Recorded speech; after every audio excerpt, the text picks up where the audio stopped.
Veo dentro compañeros del curso de mayo que son militantes, tienen desde algunos que son peleadores, ninguno candidato al presidente, tienes uno, es compañeros de movimientos populares, compañeros que están todos en sindicatos, etc. Entonces, más o menos que tengas una idea, vamos a... Com os companheiros que estão fazendo curso aqui no Brasil, não apenas os companheiros brasileiros, mas os companheiros dos países irmãos da América Latina. Dizer para vocês que o tema que o companheiro Luciano pediu tem 3 fases. A primeira fase é fazer uma análise conjuntura do Brasil e, se possível, da América Latina. A segunda é o PT na conjuntura e suas propostas políticas e estratégicas. E a terceira, qual o perfil do PT nos dias de hoje. Eu queria não utilizar o tempo todo que o Luciano me pediu, 1h30.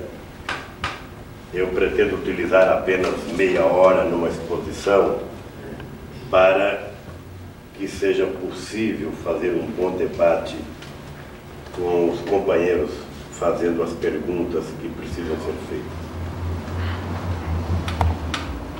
A conjuntura brasileira não é diferente da conjuntura da América Latina, principalmente de Argentina e do México. A diferença fundamental é que o Brasil é um país mais estruturado do ponto de vista industrial, é um país de maior economia, na medida em que temos um produto interno bruto de quase 500 mil milhões de dólares. E é um país economicamente mais importante que o México e que a Argentina. Mas eu diria que não tem muita diferença na análise política que se possa fazer no Brasil ou em qualquer outro país da América Latina. Afinal de contas, todos os países da América Latina, com exceção de Cuba, estão vivendo um momento muito delicado da implantação do neoliberalismo no nosso país e no nosso continente. Agora mesmo, nós estamos discutindo no Brasil a reforma da Constituição que visa privatizar empresas públicas consideradas por nós empresas estratégicas para a manutenção da nossa soberania enquanto nação. O que está se discutindo na reforma da Constituição? Primeiro, privatização da Petrobras, que é a nossa companhia de petróleo.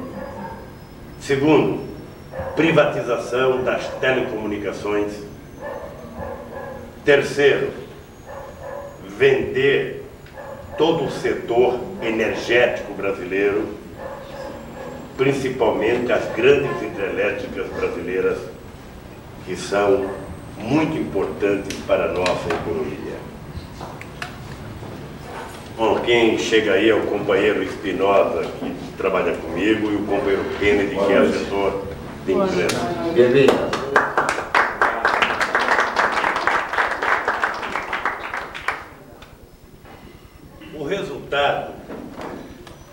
O resultado dessa política, os argentinos já conhecem perfeitamente bem, os mexicanos já conhece plenamente bem e o Chile conhece razoavelmente bem. A política neoliberal de desmontar o Estado nacional tem como objetivo imediato a arrecadação de recursos para poder pagar, num primeiro momento, a dívida pública interna para os banqueiros do Brasil, como foi na Argentina e no México, e para pagar a dívida externa sob a orientação do Fundo Monetário Internacional. Qual é o argumento utilizado pelos governos da América Latina? O primeiro argumento é o argumento de que o Estado é incompetente para estar presente na economia. O Estado gasta muito mal o seu dinheiro e o Estado administra muito mal as suas empresas. Então é preciso tirar o Estado da economia para que, com dinheiro arrecadado nas privatizações, possa o Estado investir na educação e na saúde. Possivelmente esse argumento tenha sido utilizado na Argentina e tenha sido utilizado no México. O que nós estamos percebendo, tanto na Argentina quanto no México, é que já foram vendidas grande parte das empresas e ainda não melhorou a educação, ainda não melhorou a saúde e tampouco os trabalhadores tiveram o seu poder aquisitivo recuperado ao longo desses anos. Pelo contrário, o que nós temos assistido é que as privatizações não têm tido nenhum resultado positivo, a não ser para as empresas que adquiriram as empresas estatais. Na Argentina, por exemplo, a venda das empresas de telecomunicações não foi para nenhuma empresa privada, foi para a empresa estatal de países europeus como Espanha e Itália. No México, a mesma coisa. E no Brasil, nós temos conhecimento de um documento do governo espanhol que está orientando o seu Ministério das Comunicações a adquirir todas as empresas de telecomunicações que forem vendidas e privatizadas pelos governantes da América Latina. Até porque a quantia que está envolvida nas telecomunicações para os próximos anos equivale a 200 mil milhões de dólares. É muito dinheiro em jogo e por isso as empresas estrangeiras querem privatizar as nossas empresas de telecomunicações. Eu não vou falar do México, porque vocês já sabem o que aconteceu no México. E na Argentina, muita coisa ainda não aconteceu por causa das eleições que vão acontecer nos próximos dias. No Brasil, nós tememos que aconteça, se não igual, mas aconteça parte do que aconteceu no México. Apesar do Brasil ser um país economicamente, industrialmente mais estruturado que o México, mas nós estamos subordinados à mesma lógica do capital internacional. Ou seja, é os países ricos tentando impor aos países pobres a sua lógica política, econômica e administrativa para que os países pobres não têm as condições de competirem com ele na dominação que eles querem impor a todo o planeta. Mais grave ainda é que a nossa empresa de petróleo, a Petrobras, é uma empresa possivelmente uma das mais modernas empresas do mundo. O Brasil tem hoje a melhor tecnologia do mundo inteiro para prospecção em grande profundidade. É a tecnologia mais perfeita do mundo, é a da empresa brasileira em prospecção de grandes profundidades.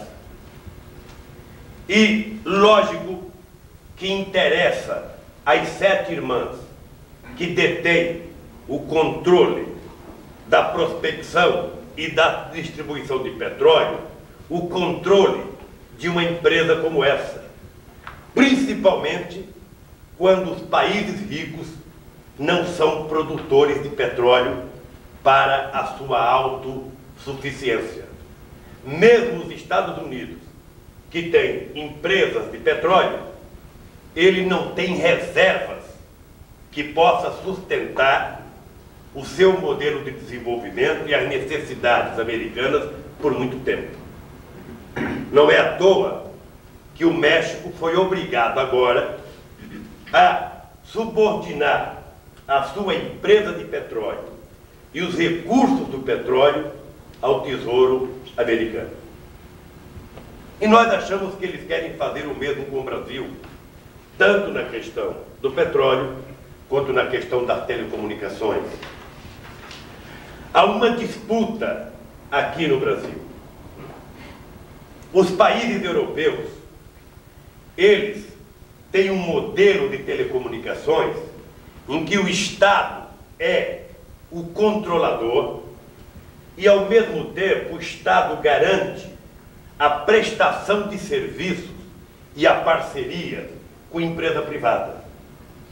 Mas a ITT americana, ela não se contenta em fazer parcerias ou produzir equipamentos.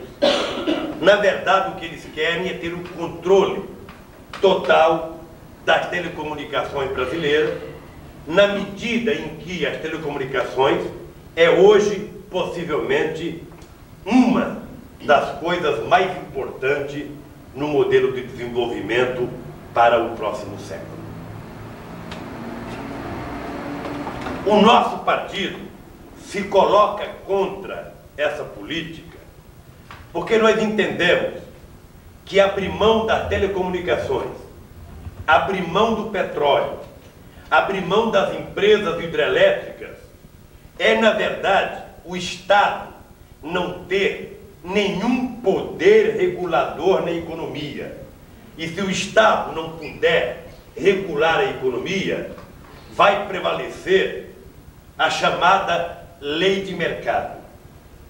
A lei de mercado, que nada mais é do que a lei da oferta e procura, é muito importante na Dinamarca, onde a renda per capita é de 20 mil dólares, ou na Suécia, ou nos próprios Estados Unidos. Mas aqui no Brasil e na América Latina, para que nós falemos em lei de mercado, primeiro é preciso criar um mercado. E criar um mercado significa colocar toda a sociedade participando da economia. Porque no Brasil nós temos 150 milhões de habitantes, mas nós temos um mercado consumidor de pouco mais de 35 milhões de brasileiros.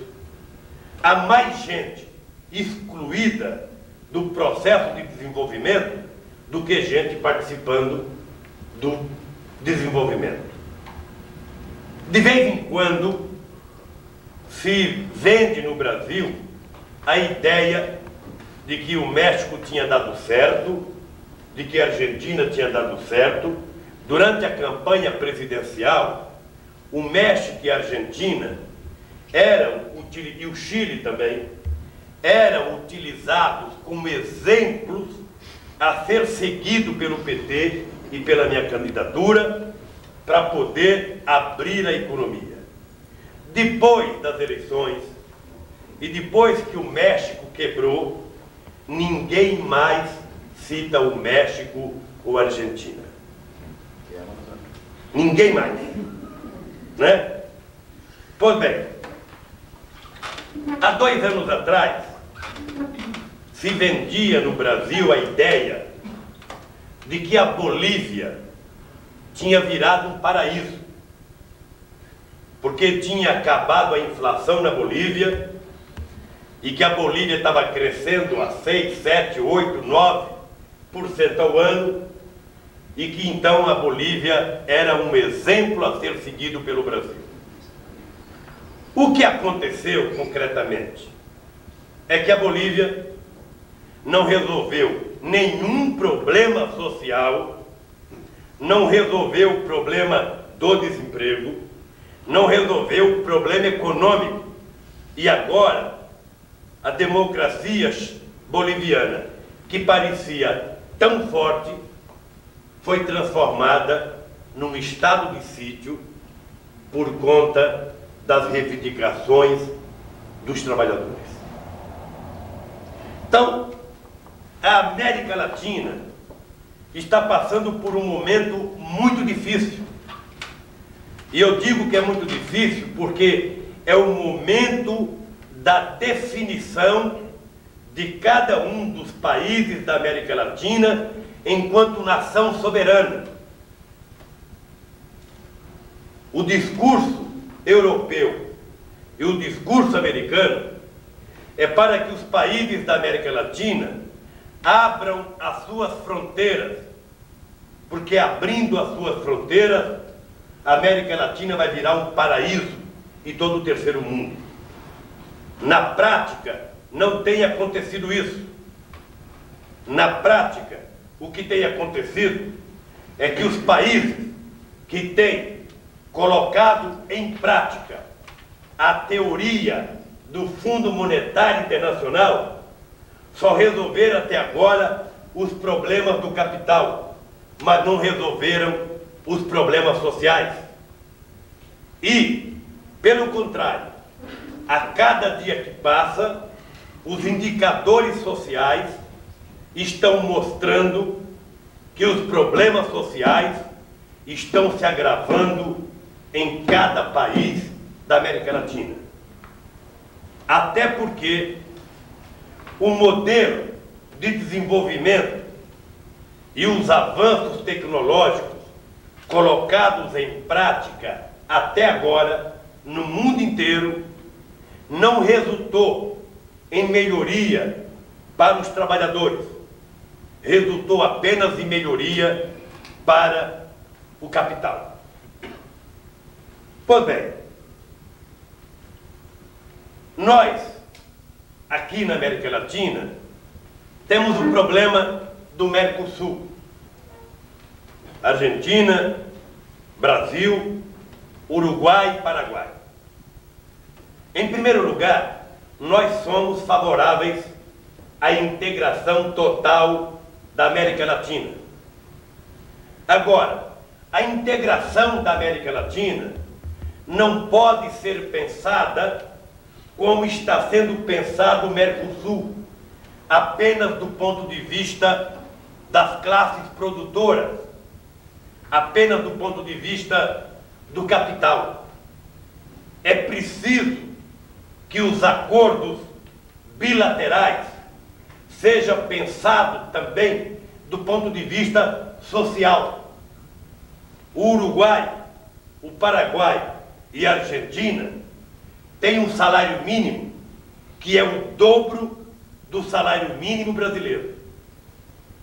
Ao mesmo tempo, os argentinos, paraguaios e uruguaios não têm as condições tecnológicas de competir com a indústria brasileira. E nem o trabalhador rural brasileiro tem condições de competir com o trabalhador rural do Uruguai e da Argentina.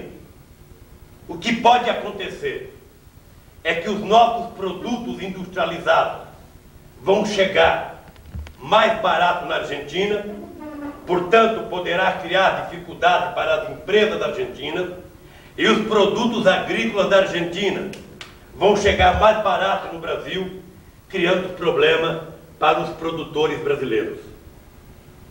E nós estamos defendendo a necessidade de uma política compensatória até que o problema tecnológico seja resolvido entre os países do Cone Sul, para que não haja prejuízo nem para os operários argentinos, paraguaios e uruguaios, e nem tampouco para os trabalhadores camponeses brasileiros.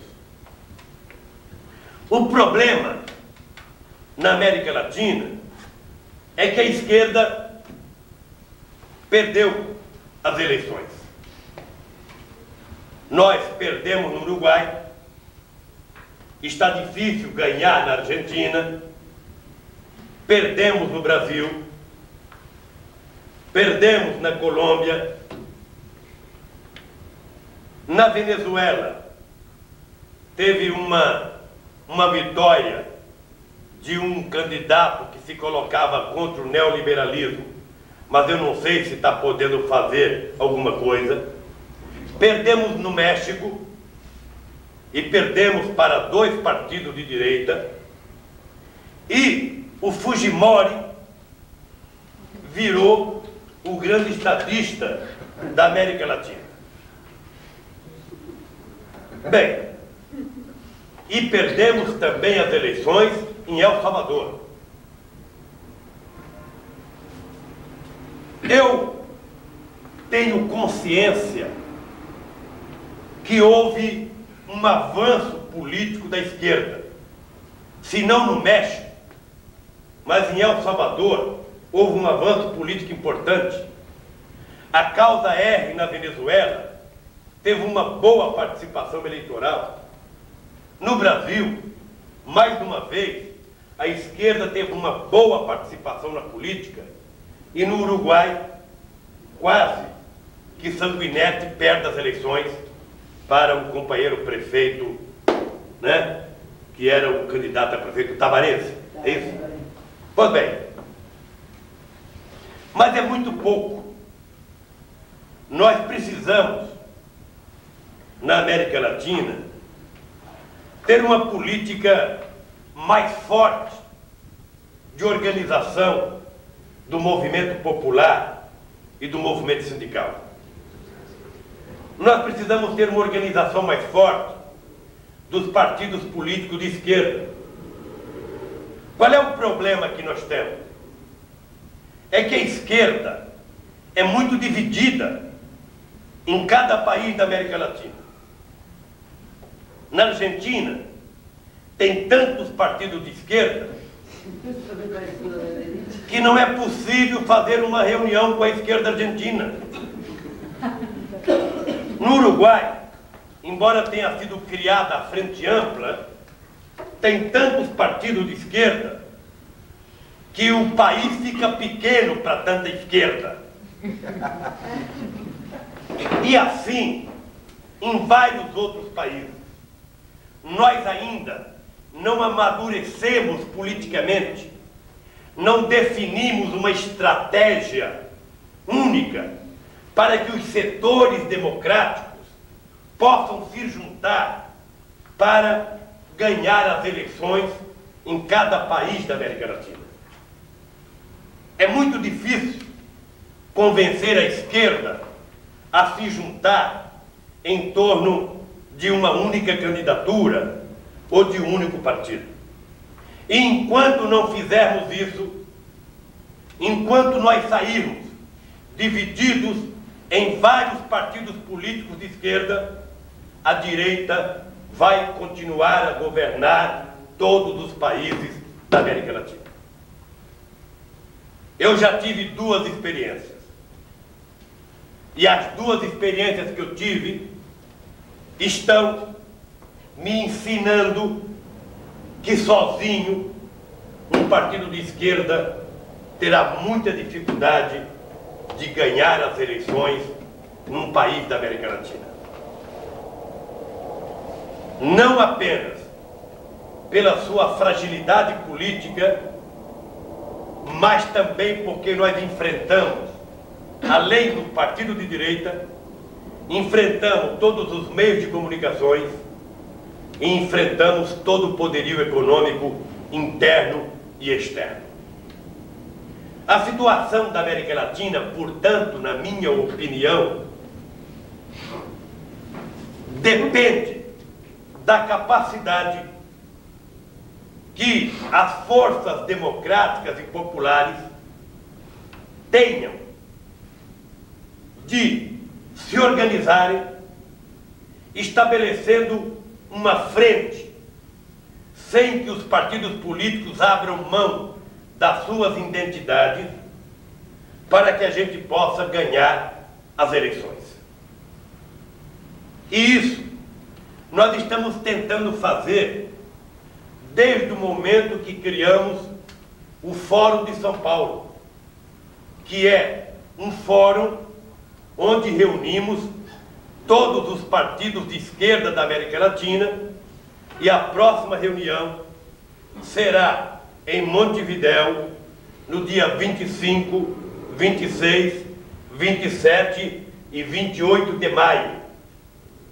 Eu estarei em Montevidéu, numa reunião, junto com o Cárdenas do México, junto com vários partidos políticos da América Latina, inclusive os companheiros cubanos, para discutir uma estratégia para a esquerda na América Latina. A situação do Brasil dentro da América Latina é uma situação, eu diria, muito complicada. Em primeiro lugar, porque nesses próximos dias o governo brasileiro tende a aprovar no Congresso Nacional toda a reforma constitucional que ele se propôs a fazer junto aos liberais brasileiros. Eles têm força e eles têm a quantidade de deputados necessário para privatizar todas as empresas que eles querem privatizar. E a esquerda tem poucos votos. Nós temos por volta de 103 deputados e eles têm praticamente 400 deputados. Então eles têm, a nível do Congresso, força para impor a receita neoliberal no nosso país. Portanto, a situação do Brasil, a partir das reformas, passa a ser uma posição que coloca o Brasil junto aos países que o receituário do FMI e a política neoliberal estará implantada. Nem os partidos de esquerda, nem o movimento sindical acumularam força suficiente para evitar as votações em Brasília. Então o quadro do Brasil é um pouco esse. Possivelmente, nesses dias que vocês irão ficar nesse seminário, vocês terão contato com os problemas sociais brasileiros.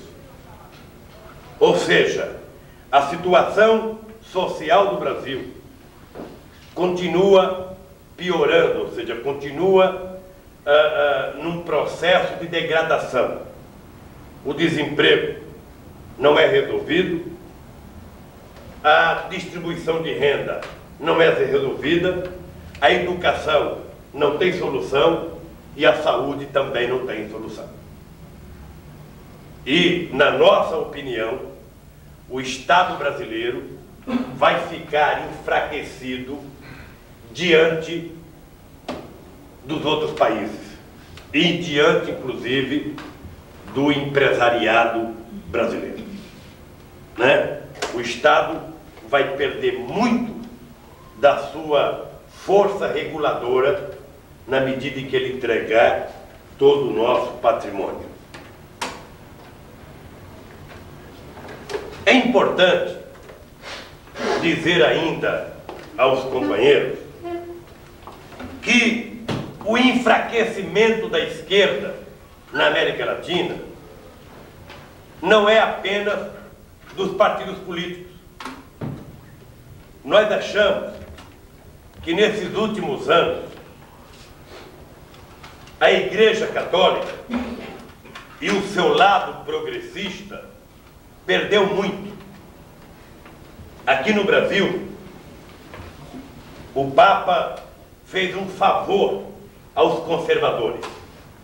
Derrotou a Igreja progressista e impôs, essa é a verdade, impôs uma doutrina conservadora na Igreja, fazendo com que bispos importantes perdessem importância política nas suas igrejas e nos seus estados. O exemplo maior é aqui em São Paulo, aonde o nosso cardeal Dom Paulo Evaristo Arnes foi fragilizado, né, na sua ação política, na medida em que dividiu a diocese em várias dioceses e se colocou vários bispos aqui em São Paulo. Acho importante vocês perguntarem para ele. Ele virá aqui fazer uma palestra para vocês. E esse fenômeno do conservadorismo não aconteceu apenas no Brasil, aconteceu em outros países da América Latina. Né? A ponto de hoje nós termos a chamada Igreja Progressista, ou a chamada Teologia da Libertação, muito enfraquecida a nível de imagem pública, a ponto do Frei Leonardo Boff, de tanta perseguição que foi vítima, ter feito uma opção de renunciar, né, ao papel que ele tinha junto à igreja para virar um cidadão comum, né, para ver se ele sobrevivia sem tanta perseguição. Eu espero que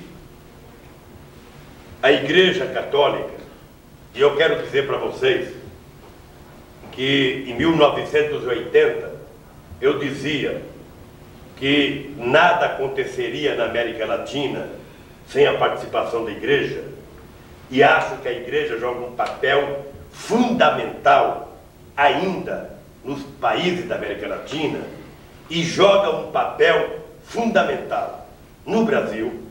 Eu espero que a Igreja não perca nunca a sua visão social, porque se ela perder, a situação ficará mais difícil ainda para os setores progressistas no Brasil e na América Latina. O movimento sindical na América Latina também está um pouco fragilizado, está enfraquecido, apesar de no Brasil nós termos um movimento sindical muito forte, representado pela Central Única dos Trabalhadores, que se transformou na maior central sindical da América Latina, quer aumento de salário e quer melhoria das condições de vida. Mas quando ele sai da fábrica, ele quer educação, ele quer saúde, ele quer habitação, ele quer transporte, ele quer lazer, ele quer outras coisas que, lamentavelmente, o movimento sindical ainda não assimilou para poder passar a representar o trabalhador enquanto cidadão. Além disso, nós temos no Brasil, em média, apenas 25% dos trabalhadores sindicalizados, o que é muito pouco. Mais grave ainda é que nem os partidos de esquerda e nem o movimento sindical representam hoje os excluídos, os trabalhadores que estão desempregados, os trabalhadores que não têm habitação, as pessoas que nunca trabalharam, as pessoas que estão abandonadas nas ruas e nas cidades, não têm representação. Mais grave ainda, os trabalhadores de salários mínimos, os que ganham o salário mínimo, não têm nem sindicato, nem tem nenhum tipo de organização no Brasil. É por isso que nós estamos com uma preocupação de voltar a nossa ação política para os próximos anos, para tentar elevar o nível de consciência política dos excluídos e tentar criar junto a eles o mínimo de organicidade para eles poderem brigar no Brasil. E não é o papel apenas do sindicato, é o papel do sindicato e é o papel do partido político. Portanto, eu quero terminar dizendo para vocês que a nível de Brasil e a nível de América Latina, eu penso que, respeitando o tamanho de cada país, respeitando a importância política de cada país, respeitando o peso econômico de cada país, eu posso afirmar para vocês que a política na América Latina é uma única política. É implantar o neoliberalismo como saída para os países do terceiro mundo. Coisa que eu não acredito. Se pegarmos a Inglaterra como exemplo do neoliberalismo, nós vamos chegar à conclusão que os trabalhadores ingleses estão perdendo hoje coisas que conquistaram depois da Segunda Guerra Mundial, e que o sindicalismo inglês foi enfraquecido por 12 anos de mandato de Margaret Thatcher. Aqui no Brasil, nós estamos agora com uma greve dos petroleiros. Vocês devem ter acompanhado pela imprensa. O presidente da República e o tribunal acabam de decidir que o acordo que os petroleiros tinham firmado com o governo anterior não vale nada. E, portanto, a greve é ilegal. E se a greve é ilegal, os empresários e o governo podem começar a dispensar trabalhadores. Hoje, o governo vai anunciar a dispensa de 25 petroleiros, dentro dos quais vários sindicalistas. E é proibido por lei mandar sindicalista embora do serviço. Isso demonstra que a democracia na América Latina é uma democracia equivocada. A elite da América Latina, eles entendem que democracia é só o direito do trabalhador dizer que está desempregado, que está sem escola, que está com hambre. Para nós, democracia não é apenas o direito de reclamar. Democracia para nós é o direito do trabalho, é o direito do salário, é o direito da educação, é o direito da habitação, é o direito à saúde, coisa que nós ainda não temos na América Latina, em todos os países, em boas condições para o povo pobre, com exceção de Cuba, que atingiu um nível superior aos demais países da América Latina. Pois bem, a nível de PT, porque aqui tem uma parte que o Luciano pediu para dizer qual o perfil do PT. Primeiro, eu sou suspeito para falar do PT, porque sou o presidente do PT. E um presidente não pode falar mal do seu partido. Preciso falar bem. Ninguém te perguntou que fala mal.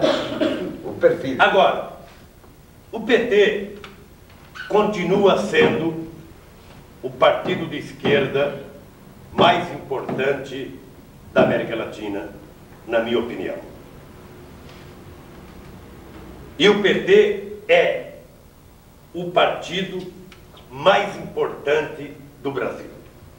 Aliás, o PT é tão importante no Brasil que a imprensa, bem ou mal, fala do PT todo santo dia. Né? Nunca um partido é tão citado nos meios de comunicação como o PT. Todas as greves que existem, eles culpam o PT. Todas as ocupações de terra que existem, eles ocupam o PT. Toda manifestação pública, eles culpam o PT. Ou seja, tudo que acontece de ruim no Brasil, eles depositam no nome do PT. Isso demonstra o significado político que tem o nosso partido. Entretanto, eu estou preocupado porque o PT, se não tomarmos cuidado, vai perder a coisa mais importante que ele tem, que é a sua inserção no movimento social e no movimento popular. Quando nós criamos o PT, embora como partido político nós temos que disputar eleições, a prioridade para o PT não é apenas disputar eleições. A prioridade do PT é a da organização política da sociedade, para que possamos elevar o nível de consciência do nosso povo pobre e do nosso povo excluído. E no Brasil nós temos eleições a cada 2 anos. A cada 2 anos nós temos eleições. Nós nem perdemos uma eleição, já estamos envolvidos em outra eleição. E esse excesso de eleições está fazendo com que o partido perca a sua principal característica de participar das lutas sociais para disputar as eleições que acontecem no Brasil. E isso é um perigo para um partido como o PT, que poderá se transformar em um partido convencional se nós não tivermos cuidado para evitar que o PT esqueça as suas origens, né? E vire um partido apenas de disputa eleitoral. Nós estamos agora numa fase de reorganização partidária. Vamos ter um congresso nacional do PT em agosto e a ideia é tentar não apenas pensar nas eleições de 96, mas também pensar na ligação do PT com o movimento social brasileiro como única possibilidade de nós ganharmos o poder aqui no Brasil. E eu acho que essa experiência não vale apenas para o Brasil, vale também para todos os países da América Latina. A única chance que nós temos de competir contra o poder econômico é termos uma organização de base muito forte, senão nós não temos condições de competir para enfrentar o poder econômico e para enfrentar os meios de comunicação. Nas eleições de 1994, em maio de 94, eu era o virtual presidente da República no Brasil. Pelo fato de ter ganho as eleições antes das eleições, ou seja, pelo fato de eu ter sido presidente da República 4 meses antes das eleições, porque estava com 30 pontos percentuais à frente do segundo colocado, é que toda a direita e todos os conservadores se juntaram para evitar que o Lula fosse presidente da República. Criaram um plano econômico e nós perdemos as eleições. Eu até hoje tenho dificuldades para entender por que nós perdemos as eleições se nós estávamos com as eleições quase ganhas. A única explicação que eu tenho é a do Plano Real, que foi o grande adversário que nós enfrentamos. O Brasil tinha uma inflação de 30%, 40% ao mês e, no mês de julho, a inflação caiu para 5% ao mês e, portanto, se criou uma verdadeira festa neste país e diziam que o PT iria acabar com o plano se ganhasse as eleições. E eu acredito que o povo tenha votado muito mais no plano do que votado no próprio presidente da República que ganhou as eleições. Então, para terminar, eu diria a todos vocês que o PT é um partido ainda em formação, porque muitas coisas dentro do PT ainda não estão muito bem definidas. Por exemplo, a questão do socialismo não é uma coisa definida enquanto ação conjunta do partido, ela é definida na cabeça de cada um de nós, militantes do PT, mas nós não temos uma definição de que tipo de socialismo nós queremos para o Brasil. E se nós não temos essa definição, portanto, todos nós dizemos que somos socialistas, mas quando se pergunta que tipo de socialismo, cada um tem o seu modelo e não tem um modelo único do Partido dos Trabalhadores. Agora, com toda essa problemática, é importante que os companheiros dos países da América Latina saibam que a grande virtude do PT é que, historicamente, nos partidos de esquerda, os intelectuais criam um partido e chamam a classe trabalhadora. E o PT foi criado pelos trabalhadores e chamamos os intelectuais. É a primeira vez no nosso país que os trabalhadores é que fazem a cooptação aos intelectuais e não os intelectuais a cooptação em cima do trabalhador. Nós somos o partido que, historicamente, tem a maior representação sindical que um partido já teve no Brasil. Nunca um partido político teve a força no movimento sindical, no movimento popular que o PT tem. Mesmo junto à própria igreja, o PT está muito forte, junto às bases da igreja, e agora com uma novidade, é que a igreja evangélica, uma boa parte dela, e é importante, o Luciano deve falar com vocês, a igreja evangélica cresce muito no Brasil, e o setor progressista da igreja evangélica esteve apoiando a nossa campanha em 1994. Quem viu a entrevista do pastor Caio Fábio na revista Isto É, nas páginas vermelhas, ele disse textualmente que não apenas votou no Lula para presidente, como parte dos seus pastores trabalharam a minha candidatura.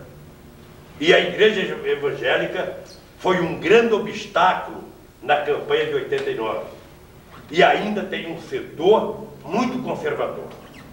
Graças a Deus, me parece que também na igreja evangélica começa a surgir um setor progressista, e esse setor progressista está fazendo uma opção política de estar ao lado dos partidos progressistas, estar ao lado da esquerda.